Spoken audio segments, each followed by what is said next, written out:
Mo, I want to start out with my best bet for Week 15. I took the Bears at plus 3.5, minus 115.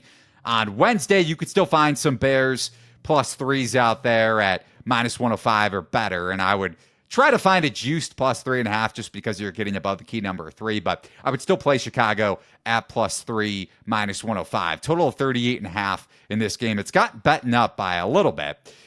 And as I mentioned, you could price shop over at thelines.com and find our plays in real time in our Discord channel. The link is over at thelines.com in the top right-hand corner. So when you look at the Browns defense on the surface, ranked number 1 in the league defensively in both EPA per play allowed and success rate allowed, but a ton of injuries, starting with on the defensive side of the ball. You have safety Grant Delpit and one of their defensive linemen. I'm not going to even try to pronounce his name just because I've heard it a couple different ways. Okoronkwo, I think.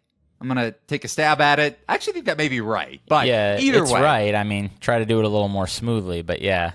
Yeah, it was slow. I did it that way for a reason. So both of those two presumably out for the rest of the year. Also, Juan Thornhill, one of their other safeties, didn't practice on Wednesday, and their nose tackle, Jordan Elliott, in concussion protocol. And then, of course, you have Myles Garrett, who's playing through a shoulder injury. Did so at a high level in Week 14, but still banged up. And on that note, since Week 9, so since these injuries have started to accumulate, the Browns allowing the 10th highest rushing success rate, which plays right into the Bears' hands if they're able to play at that neutral or positive game script, which we've seen over their last 3 games. And I've actually bet the Bears in all 3 of those games, granted against divisional opponents, but this isn't your, again, elite upper echelon Browns defense like we were known to think in the first half of the season.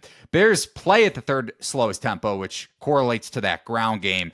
And the offensive line is also playing at a very high level now that it's fully healthy. 2nd highest run block win rate across the NFL.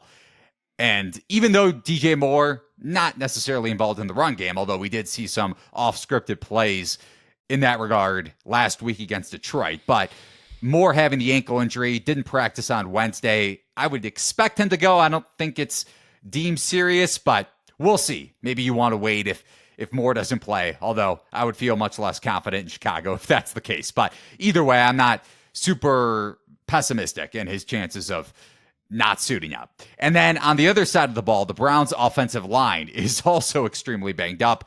Jedrick Wills, DeJuan Jones just placed on injured reserve. Ethan Pocic, I think, is how you pronounce his name.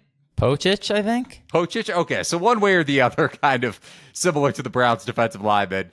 Shoulder stinger. He left the Jags game early on, and the Browns already have their best offensive lineman, Jack Conklin, on injured reserve.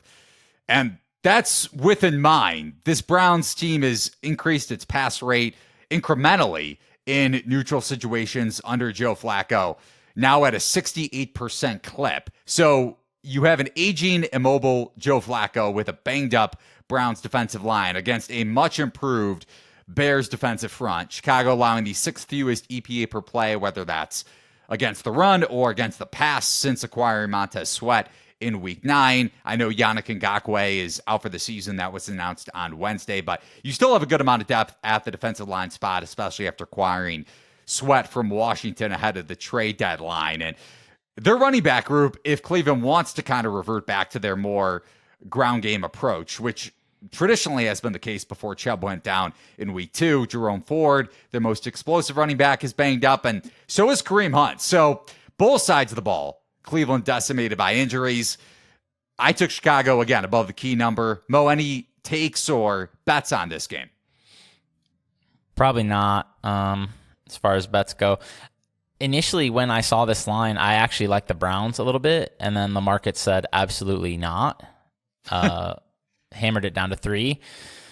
And I get it when I look at this Browns injury report, like you said. Even like Denzel Ward, I think he came back and played, but he's probably still not 100%. It's crazy how many injuries they've had, especially on the defense. But yeah, someone on the offense as well. I would definitely keep an eye on DJ Moore, though. I would not even ever dream of playing Chicago if DJ Moore is out. I mean, he is just so far and away their best weapon on offense. It's not even funny. So I think more so than even his talent level would say, he has an impact just because there's no like reasonable guy who can step up in his place. You know what I mean? Like in some spots, like maybe A.J. Brown goes out. Well, at least they still have Devontae Smith and Dallas Goedert. You know, that they don't have people like that for Chicago. So yeah, Darnell Mooney is not filling the void that DJ Moore, yeah, at the level that DJ Moore plays at.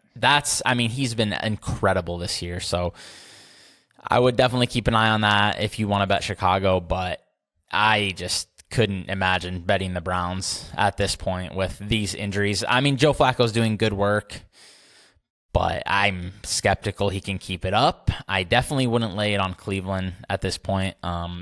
You know, every week we're seeing the line setters are really missing the boat with Chicago. They just keep getting hammered every week, and they keep covering, if not winning, as an underdog multiple times in a row.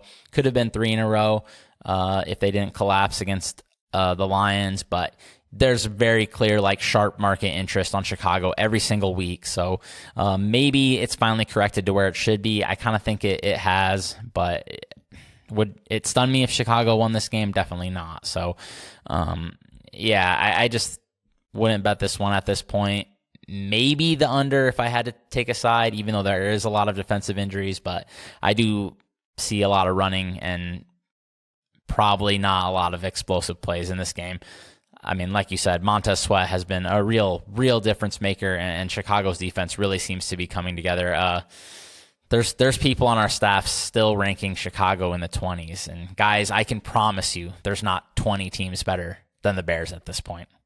Yeah, Jalen Johnson graded as the number 1 corner in the league, not just in the division or the NFC, but in the NFL, and he's playing up to that level. I know some people may smirk at PFF rankings, Pro Football Focus, but he's playing like one of the best cornerbacks in the NFL. And I also think you're getting a little bit of a sell high point on Cleveland after that win in a must-win game against the Jags, especially when you consider that Trevor Lawrence was banged up with that ankle injury. And to your point, even though you kind of backed off of it, I do still think you're getting a little bit of buy low value at a cheaper field goal, or you get a juiced plus 3.5 like I did on the Bears. And I still think the market isn't properly valuing Chicago just yet. But you're also looking to sell high on one of the best teams in the NFL, not a team contending in the wild card hunt like the Browns in the AFC.